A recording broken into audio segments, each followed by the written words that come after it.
Hi everyone, welcome back to another episode of Tech World. In today's video, I'm going to show you how to download Instagram application on your Android device. Keep watching the video till the end and don't forget to subscribe to our channel by hitting that subscribe button.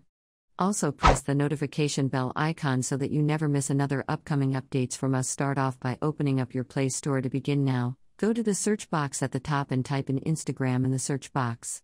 Now tap on the search button in the lower right-hand corner to begin to search. On the next page, you'll be able to see the Instagram application displayed in your search result.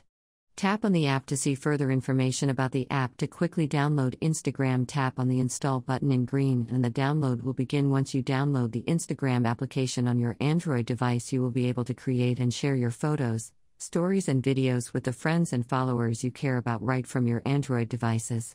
Once the application gets downloaded, you should see an open button popping up right beneath the app. Tap it on to launch the app open. And that is how you can easily download Instagram application for your Android device.